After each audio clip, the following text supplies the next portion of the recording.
Nathan Fox, Foxscapes here from Michigan. I appreciate you hopping on here.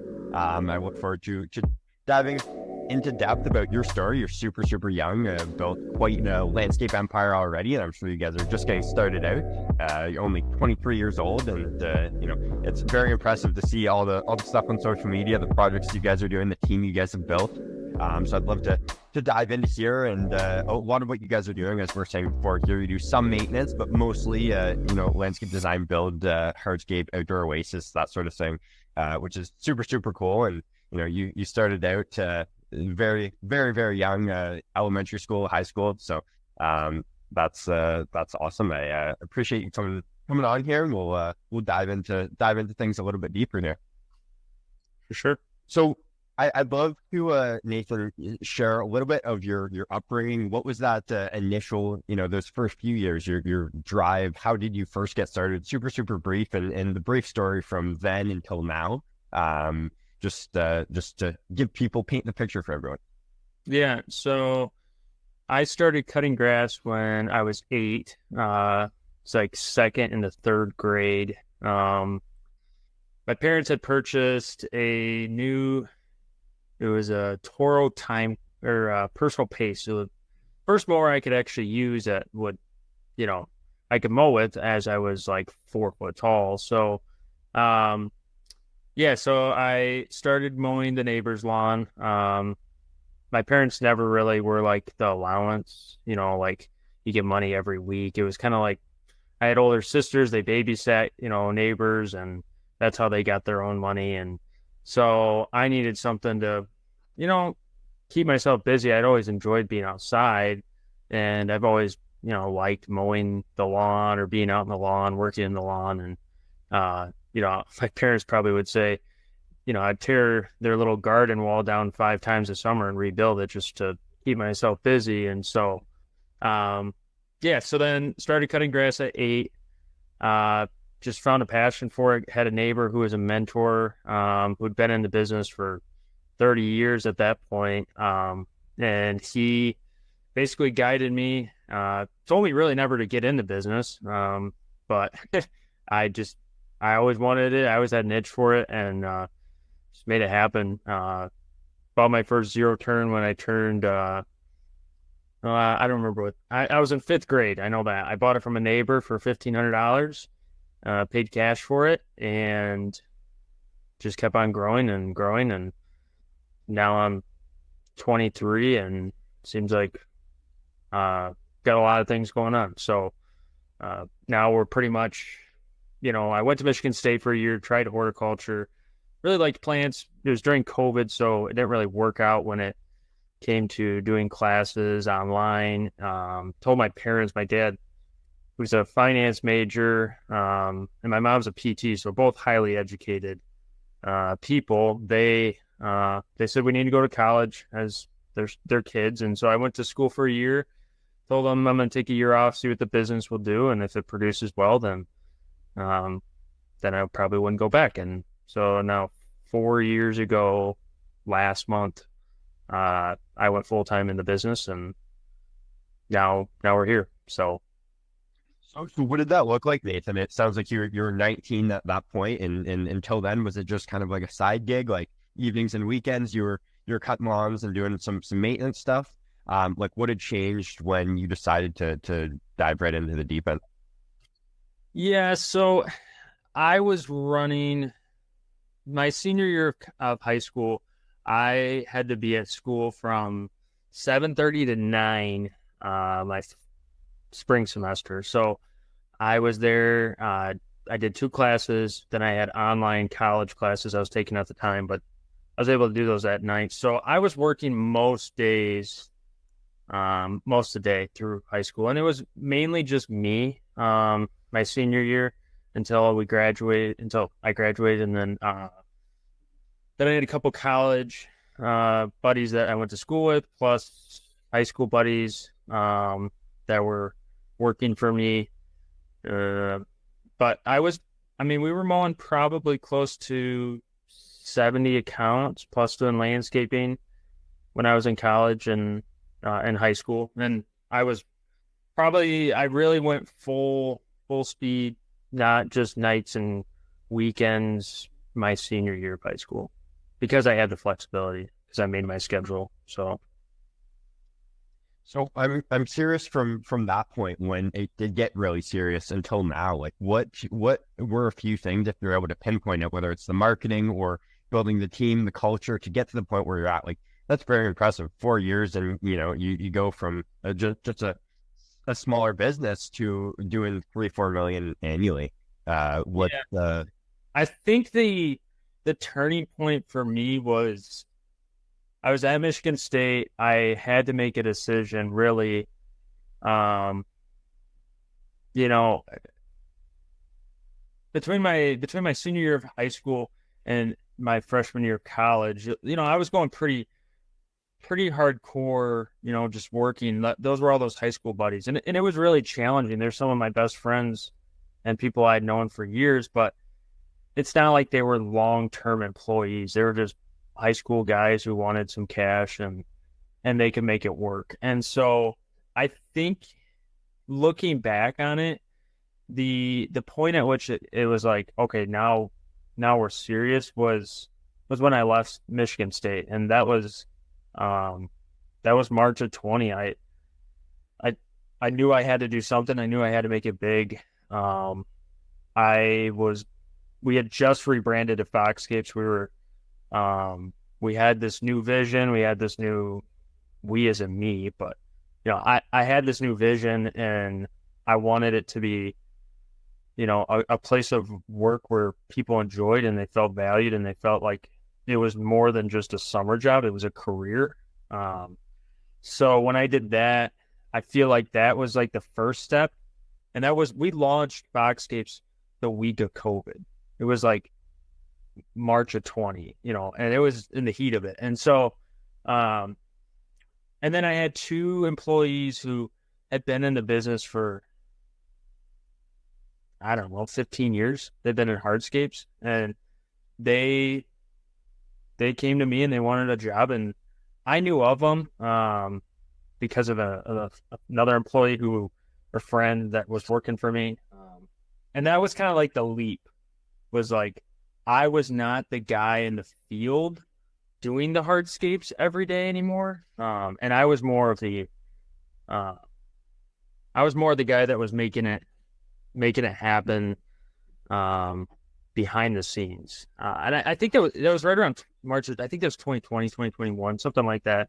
And yeah, so I think that was like the big moment was when I got out of the field of being the hardscape foreman and the crew lead, which, yeah, that would have been March of 21. Sorry, that would have been a year after. March of 21 is when I stepped out of the field full time. And I went down to like part-time. I was running a softscape crew because we were struggling with finding a foreman for that division at the time. I had a mow foreman. So we had some good employees. We had some people that had been in it for a while. And I think that was the first leap was I had a mentor who knew hardscape in 2020. He got me started. We sold our first hardscape job. I think it was June of 2020, and we installed, it was like a 20 by 20 patio. And then from there on out, it was like one after another after another.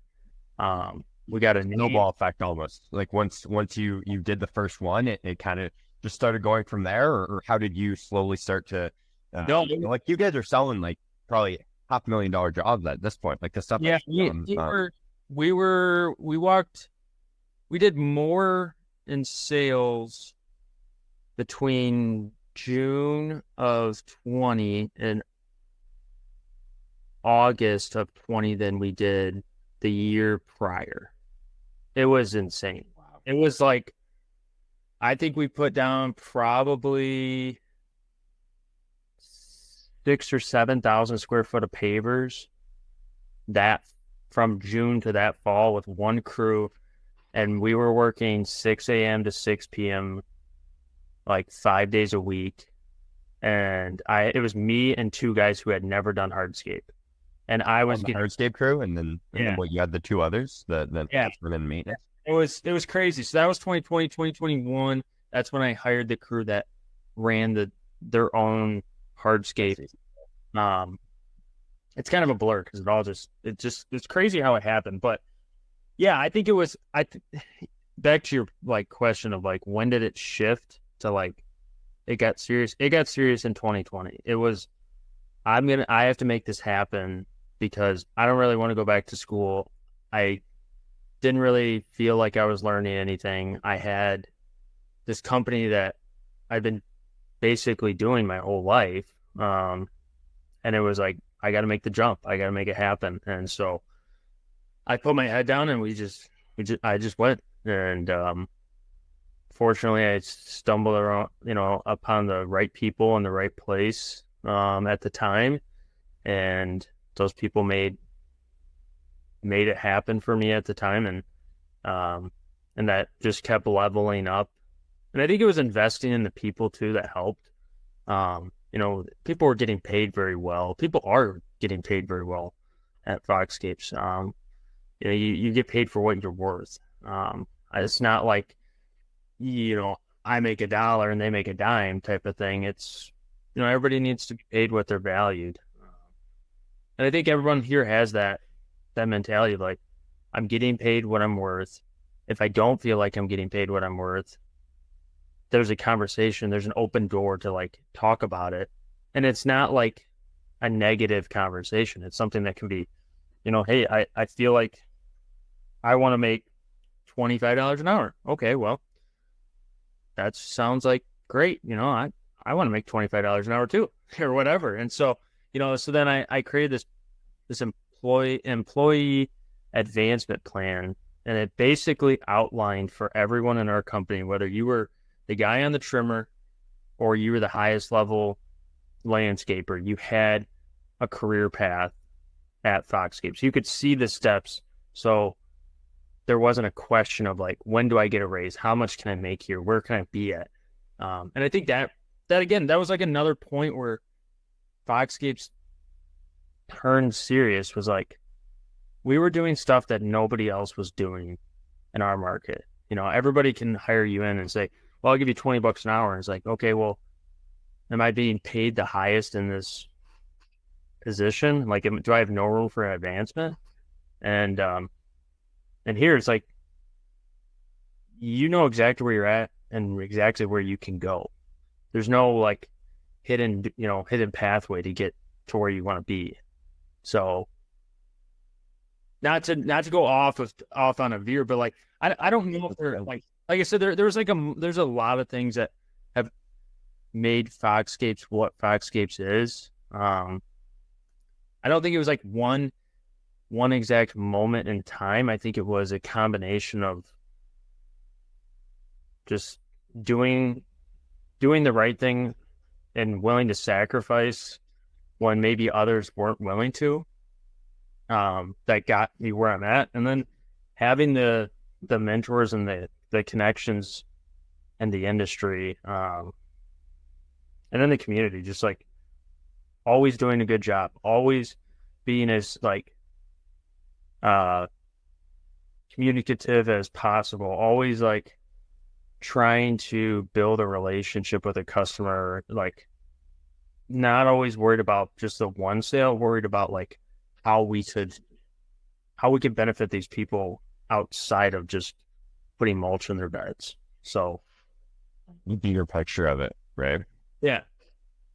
So I'm curious, like that's very interesting. Like you mentioned the company raise program, or like painting the picture for employees, more of like a career path building for them. Is that individualized, or is that like standards based on the position, whether it's like a maintenance foreman or hardscape crew member? Like how is that structured? It's mainly standardized because what we want to do is have it be a very open policy of like, this is where you're at and this is where you're going. For everybody in the company, it's not that, Joe gets special treatment because he's been here longer, or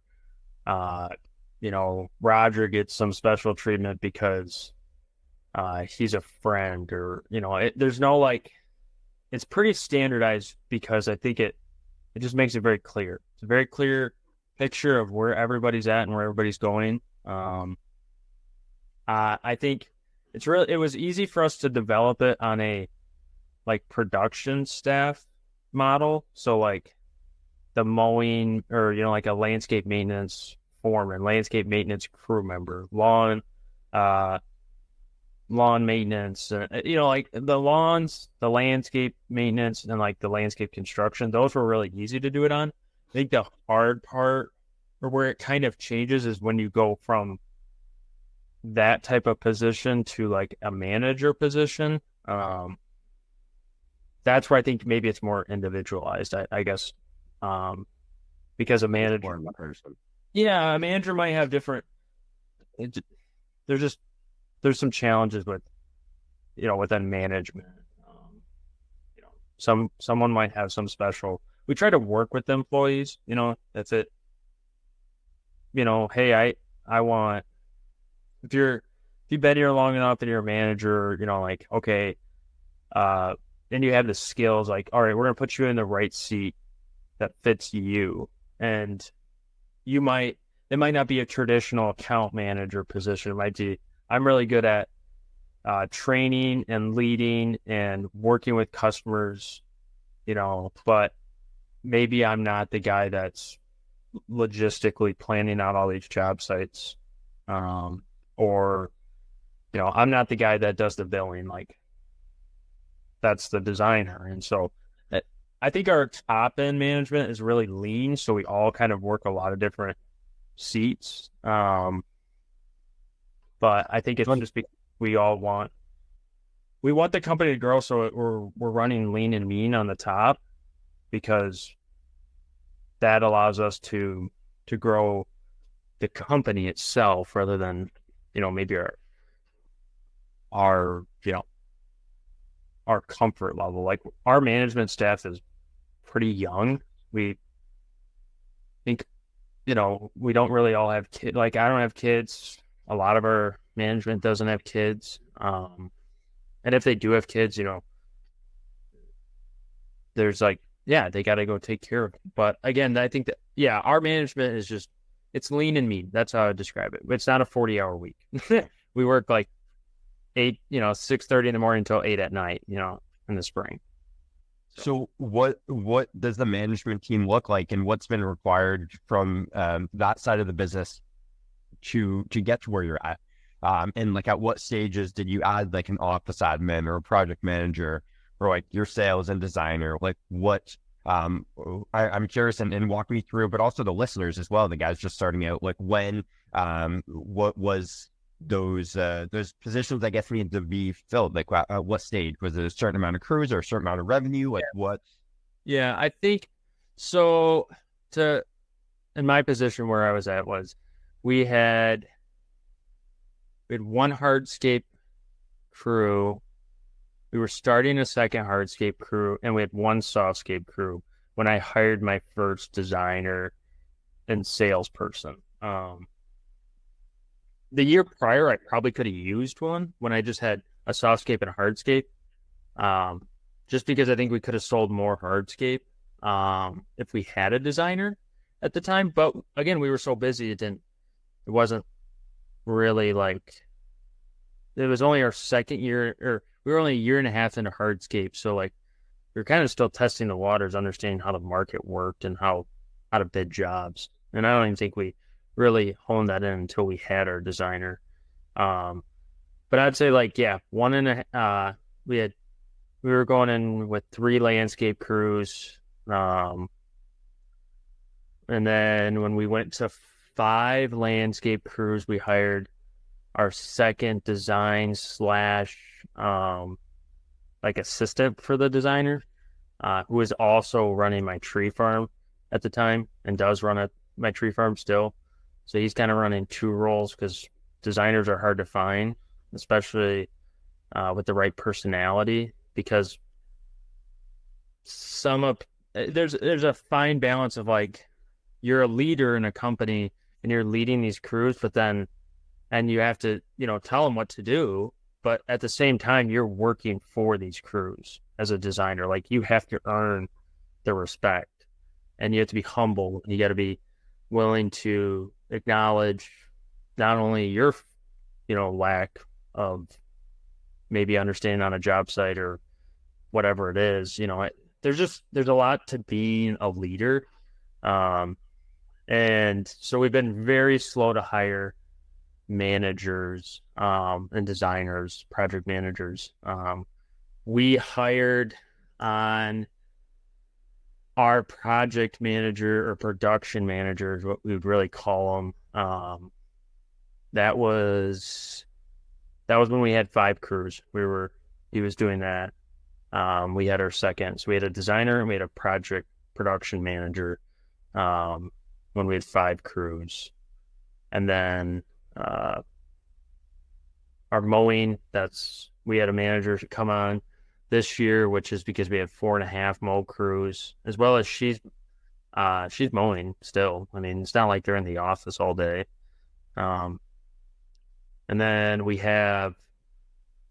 hired on our basically logistics and facilities manager 2 years ago. So like 3 landscape crews and like 2 mow crews at the time. And he just got an assistant. So really like as like a bird's eye view of where we're at now, we have 4 to 5, I'd say like 5 landscape or landscape maintenance crews. They're big crews. I mean, we have 2, 4, 6, 10. We got about 15 guys on landscape right now, over like 4 to 5 crews right now. And then mowing, we got about another 15 guys on mowing. And then we have like a fertilization division that we just started, which is 1 guy. And that kind of gives you like a bird's eye view of where we're at. And then on a management scale, to understand how we run that, is we have 1 designer, we have a designer assistant, is what I would call PJ, and then we have our production manager for landscape, we have a production manager for mowing, and then we have our facilities and equipment manager and logistics manager is how we basically run. Which is probably really confusing to understand, but like we have a whole organization chart. Like everybody's got their role in their seat. It's just, again, we're all wearing a lot of hats, is what I would say. So what are a few like key metrics, I guess, numbers wise, that you would look at for like when's the next hire, when's the next assistant or admin? Because this is a lot of overhead. How are you managing that, Nathan, and like pulling the triggers to go more or to like back off a little bit? Like, what are a few things that you're watching? What I'm watching right now is, I think it's,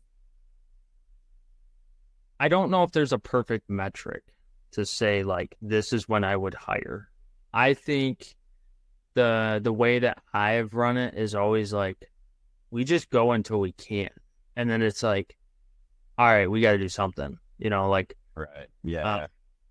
Because we're young, we have so like, the business is young. I've been doing this for 4 years full time.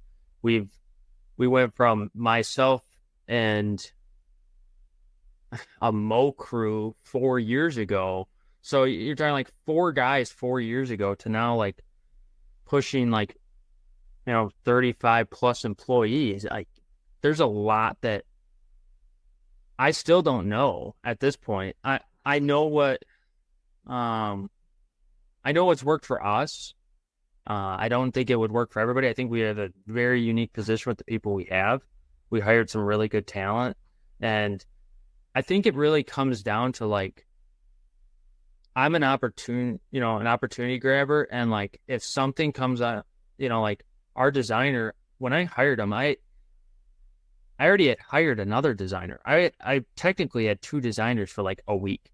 And then the first one, who had been in landscape and landscape design for like 20 years, fell off the first week he worked for me, because he couldn't keep up because we were so fast paced. And so then our second designer, who had almost no experience, and I met on social media, who's now my basically senior designer, like he had to pick up the slack.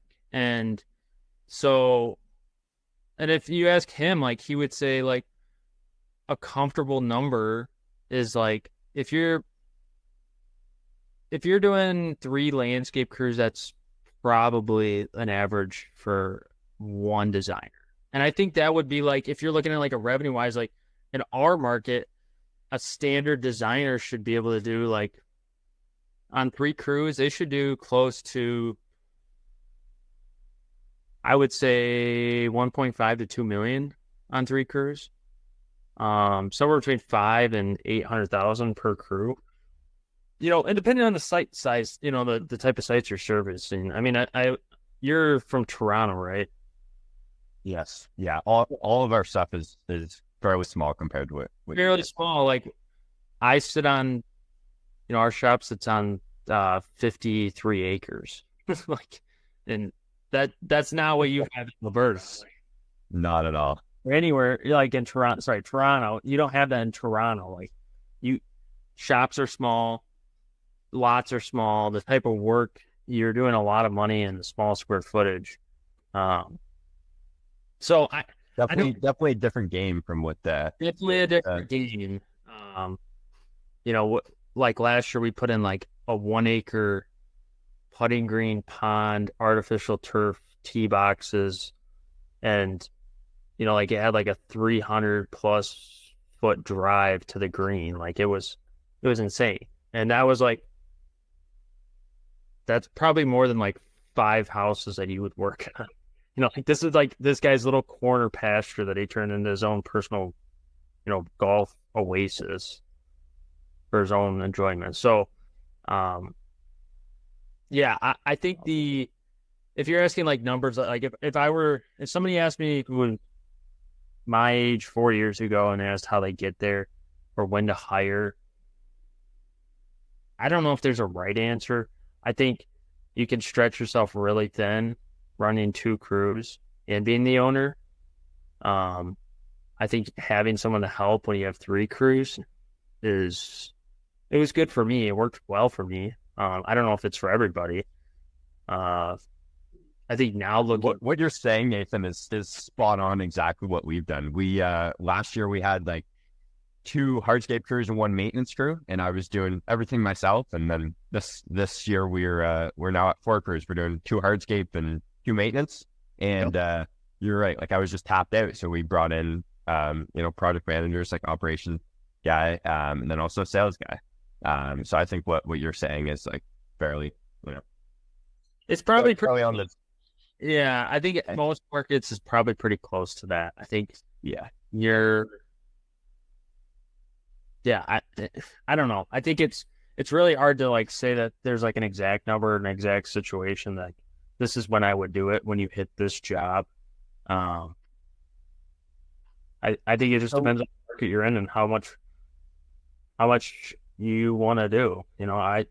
I'm sure you probably can say that you put in some tough hours. I mean, that I can remember before I hired my designer, that second year where I had a hardscape crew and a landscape crew and a mow crew, like those 3 crews, I was going and delivering material at 4 a.m. because the guys they were at my shop ready to get to the site by 7, and I had to get all this stuff dropped off and them set up for the day because I wouldn't see them till 5 o'clock, and I was the delivery guy. Like I had to be the one that made it happen. And so could I do that now? Like I work hard. I work a lot of hours. It's pretty amazing to look back on. I mean, like, yeah, we did that. Like that was some crazy times. But you just get through it. Like, I don't know how else to put it. Like for guys who are getting into it, is like the shiny trucks, the nice bank account, all these things that people aspire to be. It's like definitely not overnight. I'm not even there now. I mean, I drive a nice truck, but I'm driving a 1/2-ton LT Chevy. It's a nice truck but it's not like anything crazy. I'm not driving a Denali. I'm not doing anything. Like you just have to grind. You have to just put the work in. You got to put your head down. And my marketing team now, I got 2 guys that do all my marketing and social media now. I sat down with them yesterday, and he's Like like, in "Hey, house? yeah, I have 2 in house. Yeah, I guess I probably didn't say that earlier. I have 2 marketing guys in house, so I have 2 full-time social media, video, and marketing guys that work for me full time. So, but yeah, like he asked me like, what makes you excited? It's like, I'll tell you, anybody who's in business, who's young, like I used to, I used to think like you hit $1 million, it's like, oh my gosh, it's awesome. Like you're there, you got it, like You made it. you made it, like you've got it all figured out now, and like I don't think, and like your life is all your problems are solved. And he asked me, he's like, what motivates you, Nathan? Is it like hitting the next million, the next 5 million, the 10 million, the 20 million mark? Like, what is it? And it's like, after you have, like, money's going in, money's going out. I don't really find, for me, it's not the money. And maybe that's what makes Foxscapes different, is like, I'm more for the growth, like the growth opportunity for my people. Like, it's awesome that I can, like, everyone who talks about social media is like, you got to post all the time. You got to, like, you got to interact with your audience. You have to, like, we post a weekly video now. We post 5 days a week. We have all of, like, that's probably how you found us, was we started posting videos consistently. Like, that's what excites me. That's what drives me, is like, what's right, but you can't do it because you don't have the time to do it. Now it's getting to the point where, like, it's exciting because now I have the tools to allow me to do it. Like, it's not my hours. I'm paying someone to make it for me. That's what excites me. That's what makes, like, I want to do a $200,000 landscape. I physically can't do that. Like, I don't have the time to do that, but I can employ somebody who is really good at what they do, and they can make that happen.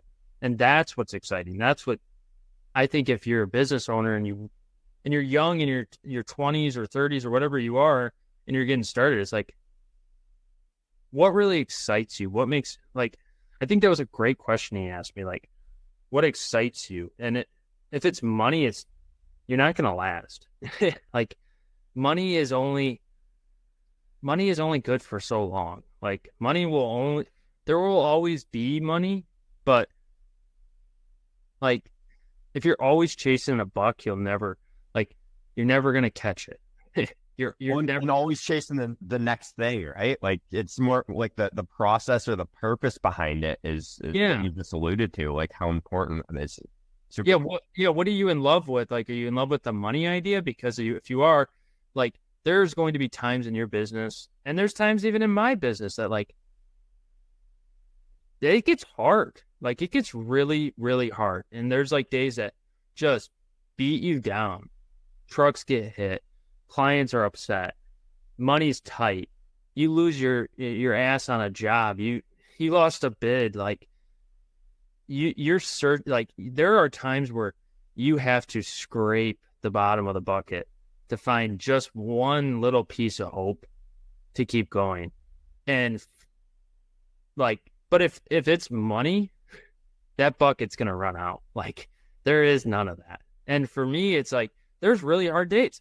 And yesterday was like a really hard day at Foxscapes. Like, we had some really big wins this week. We had some really big losses, or frustrations that have happened in the last week, of employees and learning lessons and just trying to figure it out. Because when you go from 4 employees 4 years ago to 35 employees today, there's a lot of things you learn, and a lot of frustration, and just some really hard lessons. And, like, but you know what? Yesterday was like, I got through it.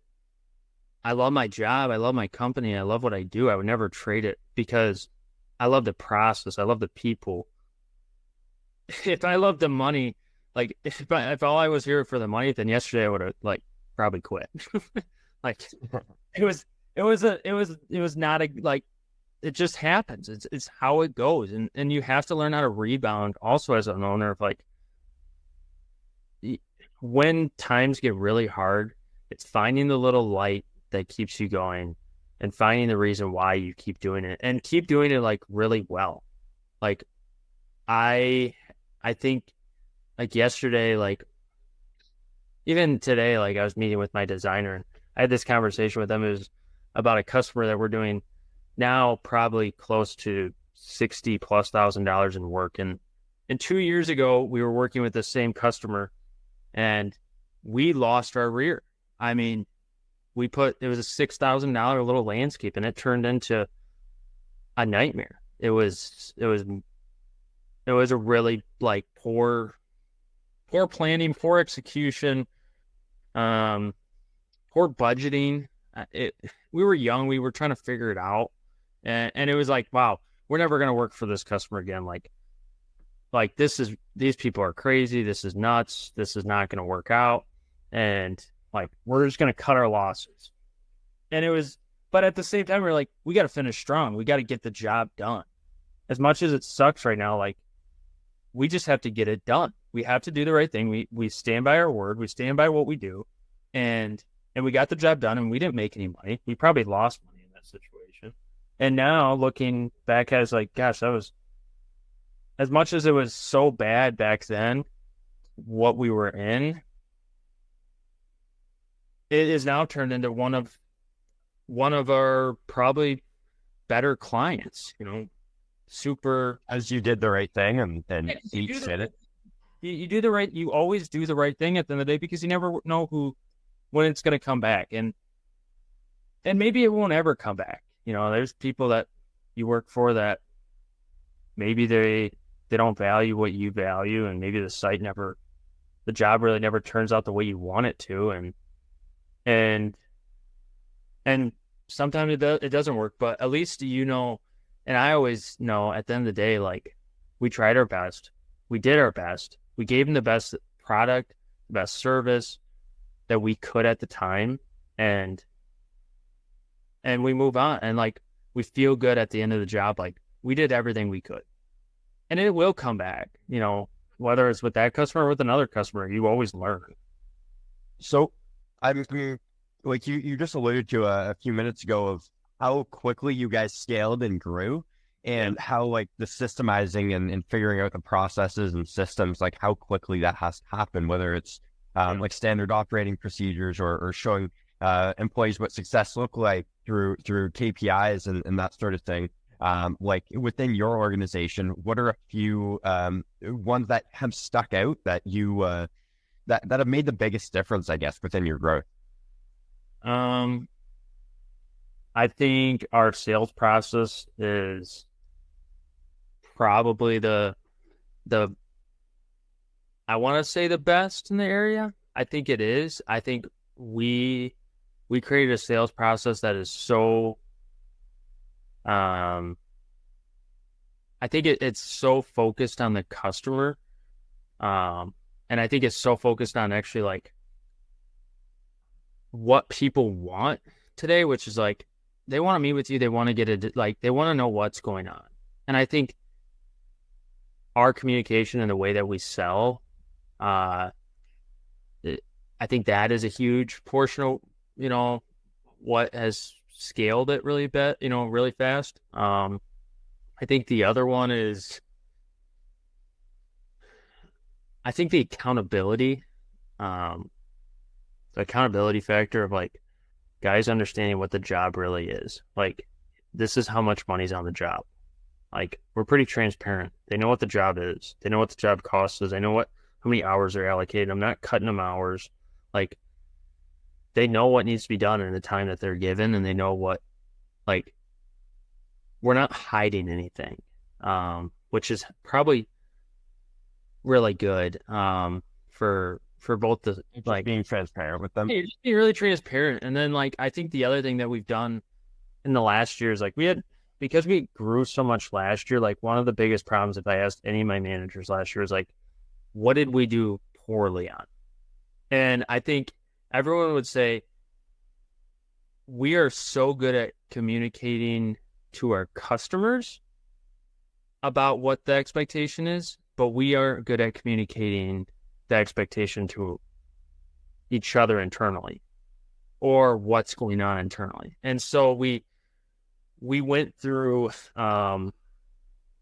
Gino Wickman's EOS traction book, which is a huge. I was lost as a business owner. I mean, I just turned 23 in February. Like, I was 22 years old. I didn't know really what I was doing. I felt like, I had a lot of good things going, but I also felt like there was not like a really big sense of like I had like a tool that could help me grow, because I felt like I was reaching a maximum as like, there's only so much you can do like as a willpower, like, and you'll probably figure that out because like right now you have a staff, but like your willpower is what makes the door, that keeps the lights on. Like, you're making it happen. Like, every day you're going out there, and like, if you're not there, like, are they really getting as much done as like you were doing when you were there? Like, and so like the willpower of the owner, when I got to like 25 employees, it was like, I'm done. I'm like, I'm capped out. I can't give anymore. I can't give any more time. I'm out of energy. And so then I heard it on a podcast, and they were talking about this EOS system, entrepreneurial operating system, and it basically creates accountability and putting the right people in the right place in your organization. And so I read the book shortly after. Probably the first book I've read since high school. Not a big reader, but I read the book, and I bought it for my management staff. And in December of last year, we started implementing this system. And we started with our weekly meetings. So we meet every Friday at 6:30 in the morning. We talk about the good, the bad, personal and good, and business. And then we report on each division. Each person is responsible for a division within the company. And I think that is also what really has driven growth, is it's not all on the owner anymore. Like, I see the big vision. I'm able to provide direction, but then it goes to that division to like, here's the goal. Here's where you need to hit. Like, did you mow all the lawns this week, and were all the customers happy? Like, that's one of the metrics for our mowing division. How many, another metric would be like, did all the guys show up this week? Did we have enough? Like, how much overtime did we have this week on our crew? Or like on landscape, like, here's the budgeted hours, and then here's the actual hours. Like, that's on the designer. Like, hey, the designer and the production manager, they're like, hey, are we hitting our metric? Like, are we bidding too low, or are we bidding too high and these guys are just crushing these numbers? Like, could we be more competitive and win more bids next time? So I think that the EOS system, as we are now, it's April, so it's about 5.5 months into this now. And I think it's really going to be interesting to see what the next 6 months brings now that we're in our busy season and we're implementing. But I think if anybody really wants to scale their business, the first step I would do is read that book, because I think it completely outlines how to actually build a system, so then that it's not on you as the owner the whole way. I think so to recap that, Nathan, like I'm understanding it's more so like a weekly recap. So the end of the week, Friday, yeah, they're touching base and alluding to like why things went good, why things went bad, and what metrics we hit, what they didn't, and what needs to change, I guess, for the following weeks and moving forward. Correct? Yeah, but then it also like it praises you when you've done really well, and it holds you accountable when you haven't. Oh, we're not hitting our metrics. Like, we're not hitting our goal, maybe is, for our sales staff, hey, we want to sell $100,000 a week. Okay, so in order to sell $100,000 a week, how much does that break down per day? And then how much, on Wednesday, when I ask my sales staff, hey, are you on quote for the week? Like, are you going to hit your numbers? Yeah, I'm going to hit my numbers. Okay, or when they're not hitting their numbers, like, hey, what can we do to make it better? Like, is it a lead issue, or is it a we're getting outbid issue? Is it a like, are you not able to turn the bids fast enough? Like our bid turnaround, like my expectation is like 7 to 10 days at max. Like you meet with a client, you should be with them the following week to present the design and sell the job. And if you're not doing that, like, is there something that we need to be doing? Like, do you need help on project management for the next 2 weeks so you can get through this? Like, does your, like, do you guys need me to bid something for you? Like, or how can we better that? And so that's where, like, in the book, they talk about it as like, you're not looking back on the year and saying like, we didn't hit our goal this year. It's more of like, you're keeping up on it week by week. So that at the end of the year, you're not like, well, I didn't hit that goal of mine. And it wasn't, we weren't even close, or like, there's nothing we can do about it. It's September and we're supposed to sell another $1 million worth of work and have it installed by the end of the year. Oh, well, that's not going to happen. Okay. So can we, on a week by week basis, you can kind of gauge change so that you can keep hitting those metrics long term. So. Right on. I cut out there for a second. I think my Wi-Fi got shut off. I missed you for like 30 seconds of what you were last saying, but the sales process, and you were talking about 10 to 7 days is roughly your guys' turnaround, and that's like one of the metrics that you guys are analyzing, correct? Yeah, you're analyzing your turn, how fast you're turning a bid. You're analyzing what your conversion rate is. I think that's where you have to, like, those weekly meetings and those weekly accountability, they call them like scorecards, and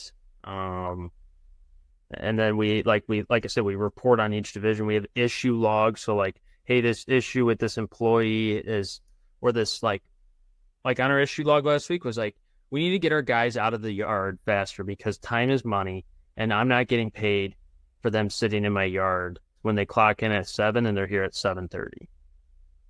Like that was on our issue log last week. Okay, so this week, over the last last 4 days since Friday, well, I guess you could go 5 days, our guys have been getting better. Okay, like our managers are making sure, like, hey, do you have what you need? Great, get out. Like, we don't need to stand around and talk. Like, you're waiting because you need to talk to Nathan, or okay, can I answer that question for you so you can, get out of here? It's not that I don't want to talk to these guys. It's more of like, you got 30 plus employees.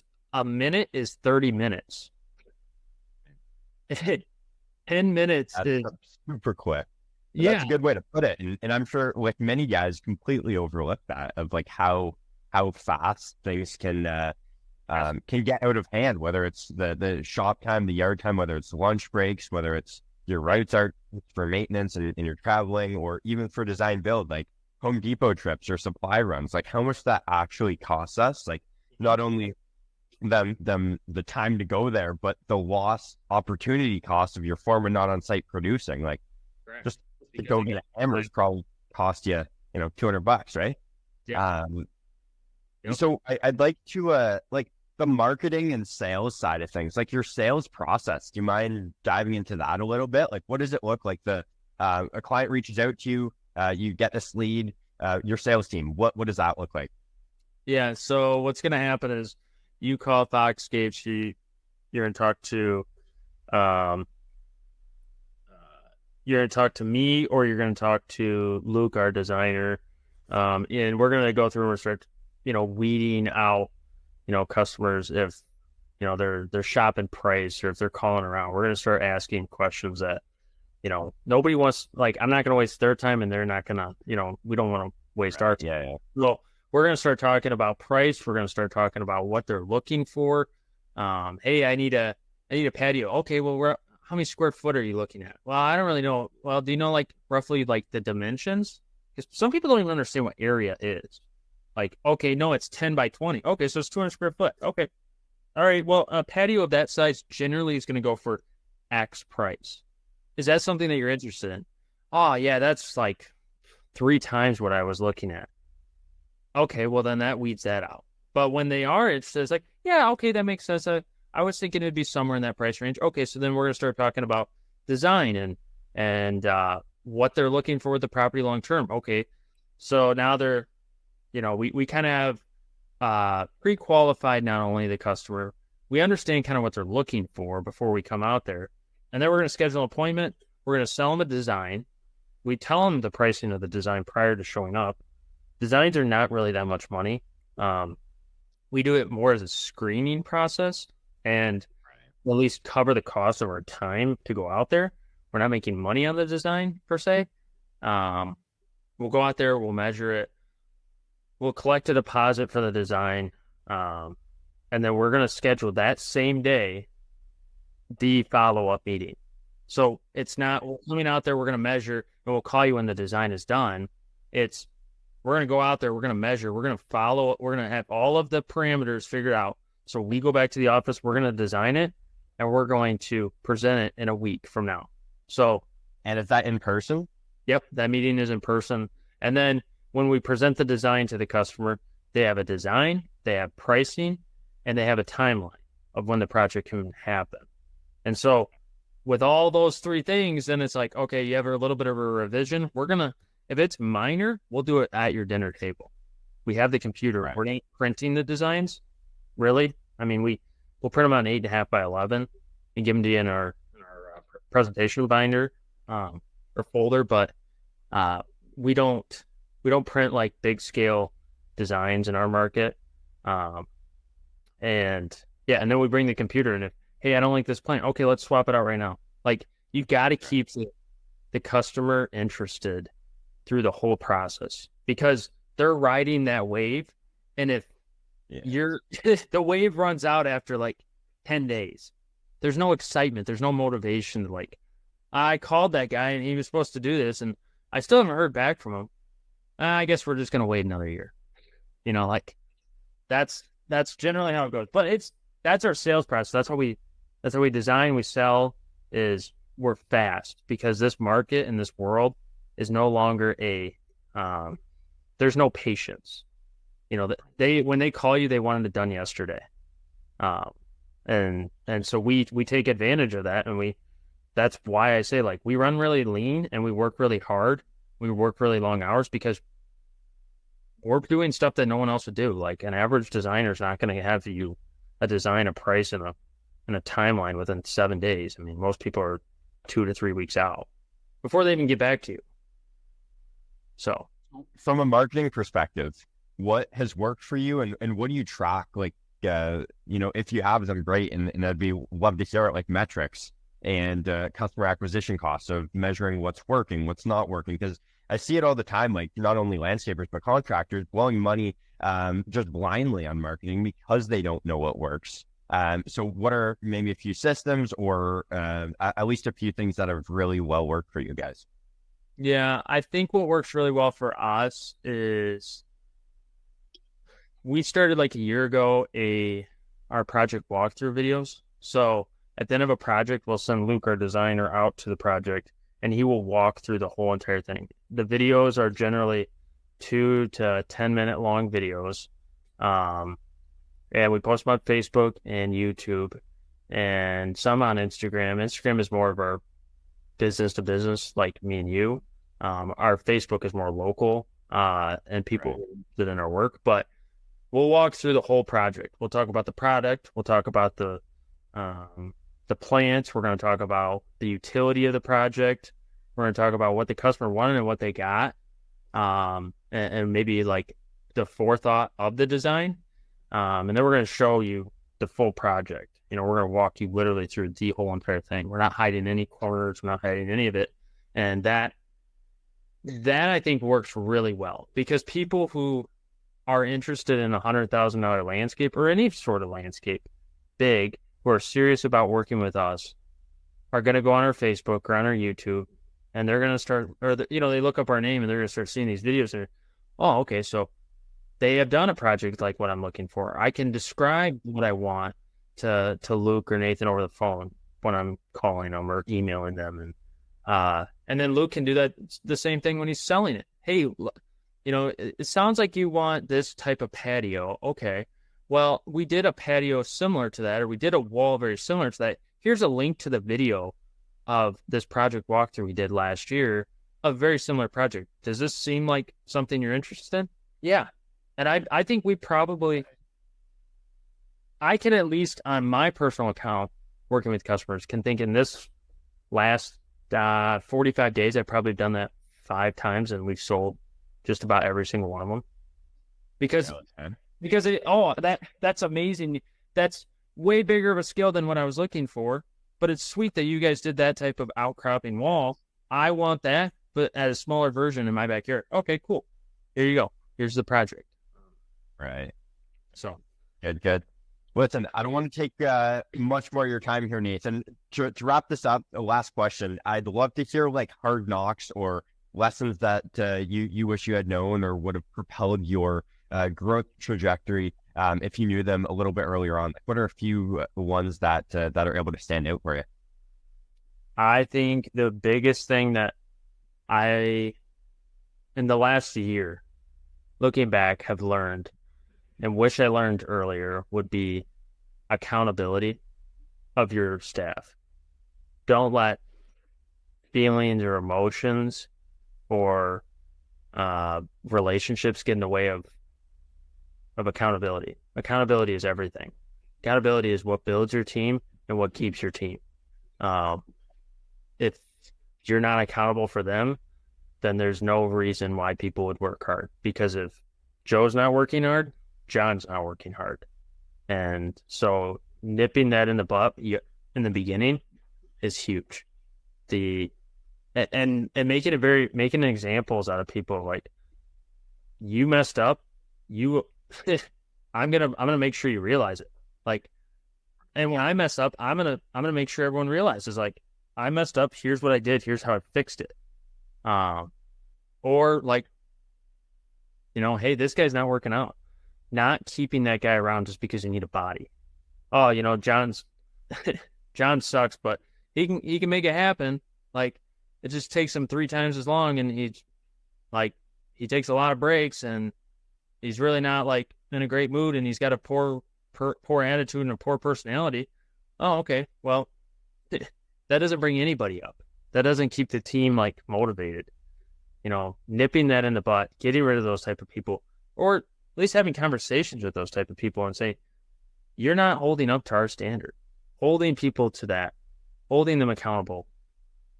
I think that's what, in the last 12 months, has been some of the hardest lessons that I've had to learn.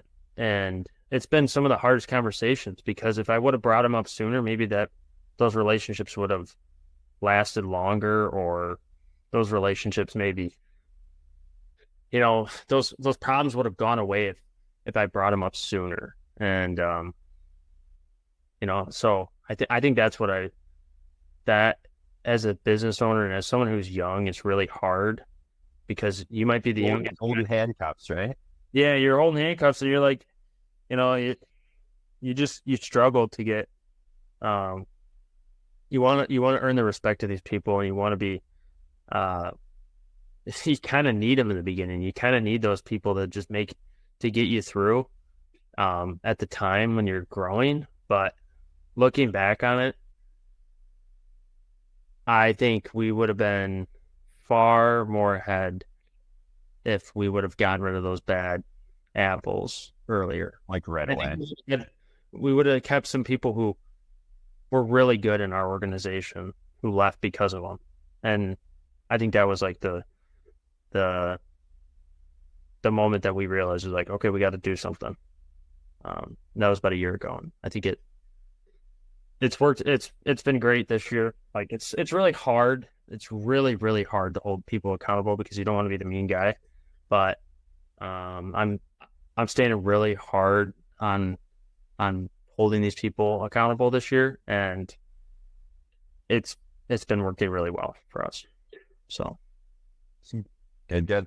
Listen, Nathan, I appreciate the chat. That was awesome. You walking us through your story and a few really, really good nuggets there. Where can people find you on social media and if they want to check out your guys' work? Yeah, so Foxscapes MI on Instagram and Facebook and YouTube is where we post all the business stuff, the work we're doing, the people that work for us, and the culture we're building. If you want to see more of like the business owner side of it, I have been trying really hard. But I've been posting on LinkedIn, Nathan Fox, and I have Nathan Foxscapes on Instagram, where I just have been sharing stories and moments and lessons that I've learned in the last couple of years. And so if you want to hear more or see more, that's where you can find me. Thanks again. Appreciate it. Thanks so much.